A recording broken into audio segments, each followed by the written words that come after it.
Hi, happy Friday. My name is Rosemarie Ferrante. I am an attorney who practices non-adversarial divorce in Connecticut. And today we are continuing a series presented by CCND. CCND is the Connecticut Council for Non-Adversarial Divorce. We're the statewide nonprofit professional organization in Connecticut for mediators and collaborative divorce professionals. This week, we've had a series of events in which we're educating the public about non-adversarial divorce. We've had 55 of our members volunteer their time to provide free consultations to people who have expressed an interest. And again, this is the last of a series of 10 events in which we have been presenting information to educate the public about non-adversarial divorce processes. Today, we are talking about parenting plans in mediation settings and how mediators can best guide couples through a respectful process in finding a parenting plan that meets the best interest of their children. So I am happy to introduce three of my colleagues.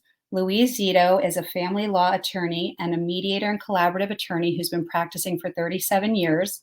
She's a past president of CCND, a longtime board member, and a recent recipient of the prestigious Howard Krieger Beacon Lifetime Achievement Award. Hi, Louise. How are you? Hi, Rosemarie. Good afternoon. Good afternoon. We're also going to be joined today by Nicole Bikakis. She's a family law attorney with Dolan Divorce Lawyers. She's, through the pandemic, transitioned from her litigation practice to solely focusing on non-adversarial divorce. She's also a member of CCND, as well as a member of Divorce Solutions of Connecticut and the Collaborative Divorce Team of Connecticut. Hi, Nicole. Hi, Rosemarie. Thanks for having me. And last but not least, we're joined by Dr. Beth Karassik. She's a neuropsychologist, which gives her insight into emotions like loss and uncertainty during periods of transition. She's a clinical psychologist trained in discernment counseling, mediation, and collaborative divorce. Hi, Beth. Hello. Hi. Good to see you. So as I had mentioned, this is Divorce with Respect Week. And so today we're focusing on parenting plans through the mediation process.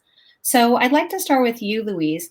Can you give our viewers an idea of what a mediation is, what divorce mediation looks like?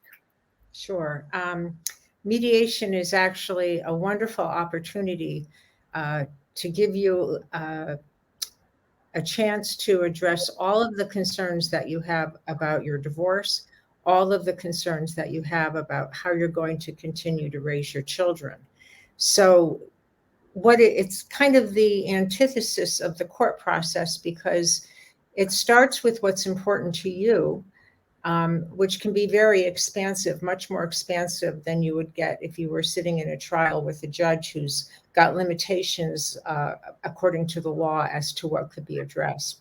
And you address your concerns by using the talents of a mediator, a neutral mediator, who does not make decisions for you, but helps facilitate and create an atmosphere that makes it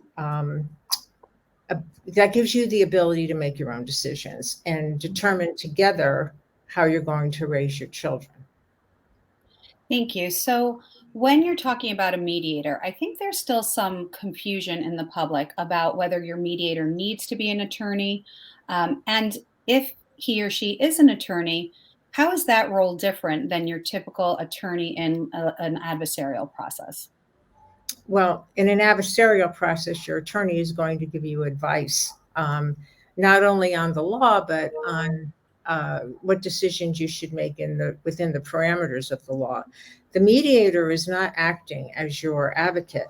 The mediator is there to hold the process and help the two of you have a conversation that's going to result, hopefully, in a framework for how to raise your children going forward. Mediators do not have to be attorneys. They can be mental health professionals and they can be financial professionals. However, if you have a mediator who's not an attorney, that mediator will have to bring in an attorney to draft the agreement and the legal papers. Right. So those legal papers and the separation agreement need to be drafted by an attorney. but your Correct. mediator doesn't necessarily need to be an attorney. And Correct. in our organization, CCNT, all of our members are trained in mediation and non-adversarial divorce. Can you talk about why that's so important? Because we're going to talk to Nicole a little bit about what's happening in the court and the changes since COVID, but it does seem that many attorneys are now saying they're mediators. So just like a PSA for the people who are listening, if you're seeking a mediator, what should you really be looking for? Okay, so when you have a consultation or attempt to set up an appointment, you should make sure that the mediator is trained. And the very basic training would be 40 hours of family mediation training. And the reason this is so important is that the mediation process really does not resemble the litigation process at all. It's really a process of self-determination as opposed to litigation, which is a process where the attorneys pretty much tell you what's in your best interest rather than you deciding what's in your best interest. It's a different language, it's a different process, and without the proper training, you could enter into a mediation that really doesn't work for you because the person running it doesn't have the correct tools in order to facilitate your objectives and your concerns. Thank you. So we're going to talk about the team approach and other people, other professionals who might be involved in a mediation. But Nicole, can you speak a little to what's been happening in the Connecticut courts during the pandemic? It seems there's been a lot of changes in the last couple of years. Absolutely. During the pandemic, the courts sort of grinded to a halt, and nothing was going forward, which created a huge backlog. And the courts decided to take a step back and basically redo the way in which divorce cases are handled, divorce and custody matters. And whereas you used to file your action, file your motions, and get put on what's called a short calendar, now that process has been retired, and there's a new process in place where you file, you get a resolution plan date scheduled, which is typically a couple months out from the time of filing. And then that resolution plan date is purely for the purpose of the court getting a feel for where your case is, what track to put you on, if you're going to be a very litigious case or a case that's going to settle quicker. And then from there, you then get another what's called case date. And the problem with this is that if you have a very important issue that you want addressed quickly, you are finding yourself waiting and waiting for months to get before a judge. And then you might have to go to court 2 or 3 times before you're actually provided the hearing time you need to have a judge decide any issues if you can't agree and settle these issues with your spouse or co-parent outside of court. And so the reality of what's going on now is if you need a hearing date or a trial date, you're waiting months, if not close to a year to get into court to get a resolution on your case. So it's created a lot of difficulty for attorneys to even really advocate for their clients, especially in highly contentious cases.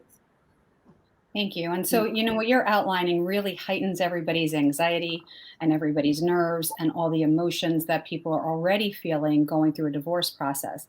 So in a mediation, the lawyer or the mediator is only one part of the team, perhaps. Beth, can you talk about how other professionals might be involved in a mediation process? Okay, sure. In fact, one way is through co-mediation, having 2 professionals involved.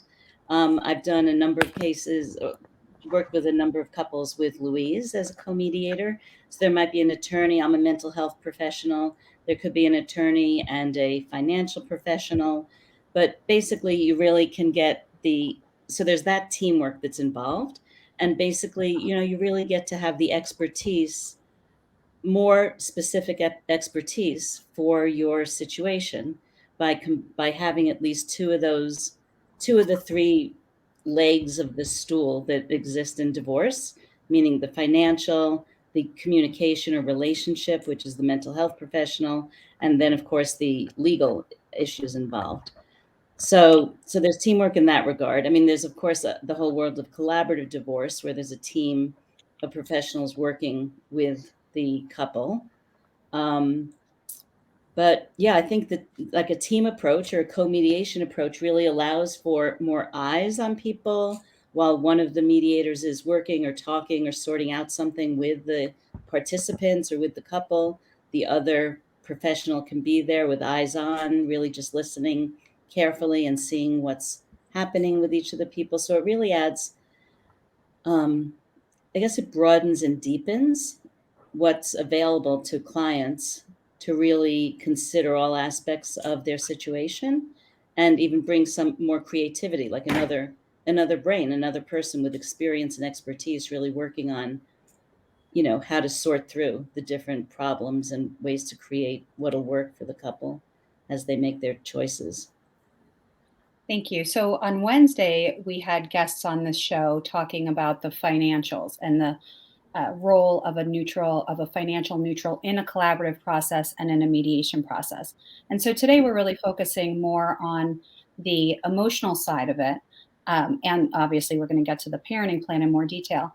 But Louise, when you meet with people as a mediator, how do you make a determination as to how the couple needs to be supported in those other two legs of the tripod, as Beth described it, on the emotional side and on the financial side? Because I think all of us professionals on the legal side know that it's all in the prep work. And so the more prep work they do on the financial and emotional side, the legal side is a little bit smoother.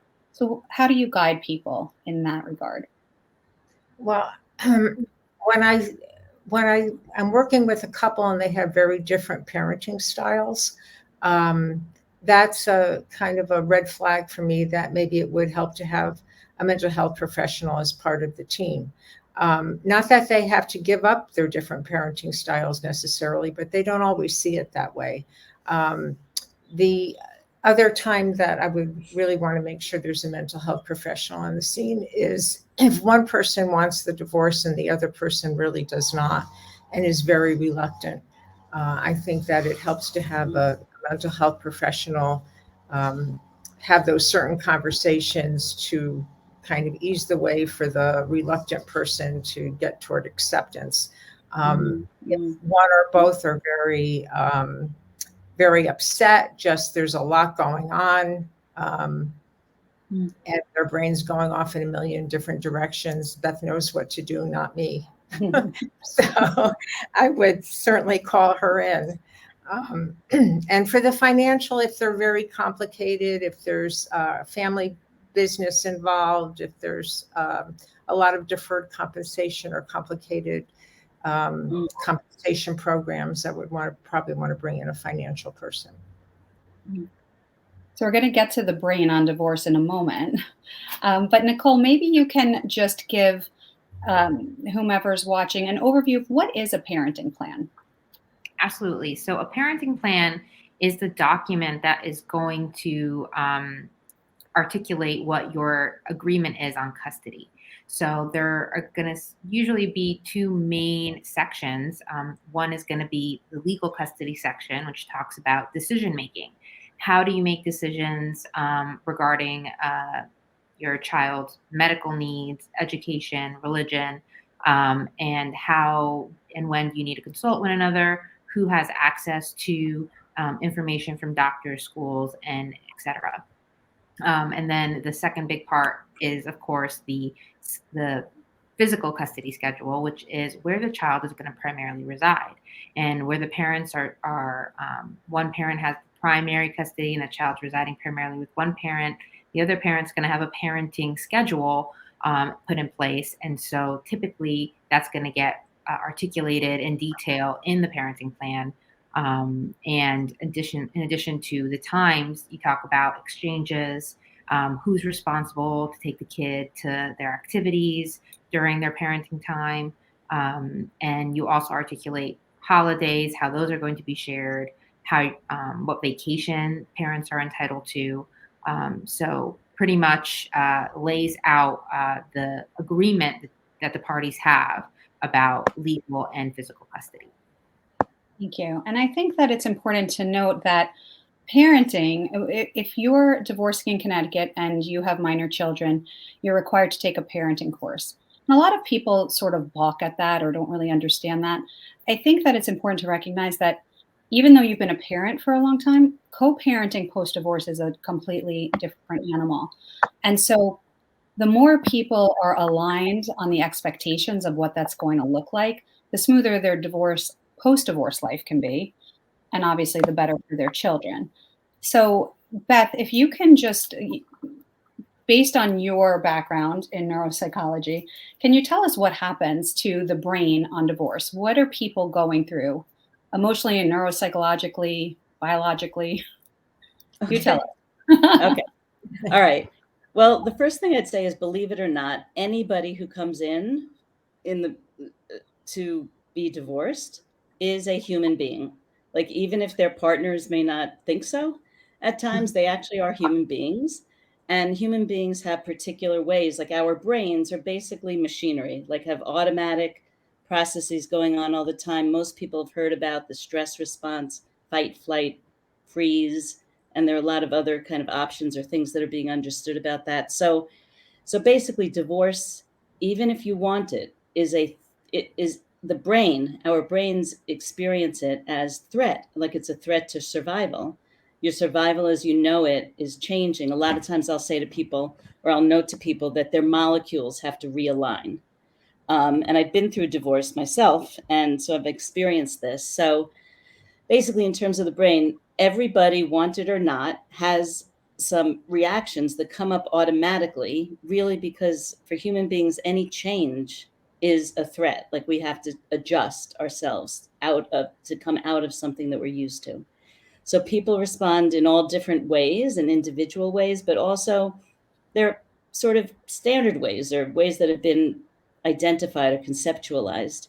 So I think it's really the job of the mediator. It's the job of the mediator, but it's really what a mediator can offer, is that they can create the space and create the conversations with the clients that allow them to like calm down, like be able to step outside of that strong emotional or stress response to all of what they've got to deal with. Emotional and being hurt, I have to move, I have to change all my credit cards, I have to go to the bank, so they're very practical things, and there's of course a whole world of emotions about it. So yes, the brain has automatic responses, and there are oftentimes very simple ways to help people kind of recover a state of calm, because when we're inside of those stress reactions, we are not doing our best thinking. And so this really holds true for the mediators or the professionals involved, and also for the clients, that we're just not doing our best thinking. And when you can achieve or recover some calm and just be a step away from all those emotions, then there's really the capacity to make good decisions, to think clearly about things, to be able to even care at all about the other person involved, maybe bring some compassion to the process, like really accomplish the calming. Puts in gear, there's a whole parallel system to the stress response that is our calming reaction, that really allows for communication and compassion and partnering with other people. So, and that really is, for a divorce process, mediated or collaborative, to go as smoothly as possible. It really, the more calm and centered and well thinking or good thinking that a person can be doing, really the smoother the process will be, and the clearer they'll be able to be to make the decisions that they need for their future. Thank you. So, you've said so many important things, and I'd like to ask a question to Louise and Nicole, the attorneys. The description that Beth just set forth for us, and what people are going through a divorce process, and what's happening in their brains. They're, again, feeling vulnerable, scared, all of these things, and they're asked to make really important decisions. And so I'd love to hear from you both of how, as litigators and in the past, and as non-adversarial professionals, how you see these processes serving clients. In other words, in an adversarial process, is there any recognition of that? of these emotions. And on the flip side, in a mediation, when you're working with a co-mediator who's a mental health professional, or even if that mental health professional is working with your clients as a co-parenting counselor outside of the mediation, when they're dealing with those emotions, how does that best serve their divorce process and their children? That was a loaded question, but I think you guys know where I'm at. You got it. You want to address it first, Nicole? Sure. So I do think that, or I don't think that the court is a place that really allows people those emotions. And if anything, it heightens those really confused, stressed emotions that people exhibit. And that's because when you're in court, the court has your case and then, 100, or I should say like thousands of other cases on their docket. And they don't have the time to really give you sort of that space to come to terms with what's going on. And they're not there to hold your hand. Like, the judge is there to conduct business and to have your case move forward. So really, a courtroom is the absolute worst place to have to play out your dispute with your soon-to-be ex-spouse or your co-parent. And if you can avoid it at all costs and move that negotiation or process outside of the court, you're really doing a lot for your own ability to think calmly and make decisions that are not just knee-jerk reactions to what someone else said or what the atmosphere sort of is making you feel you should say. And it really gives you the moment to reflect and proceed in a way that's both reasonable and that you've been given that space and that time to really think through what's important to you. Yeah, I agree. The pacing is so important. And, I've probably said this 1,000 times, but each divorce has its own pace.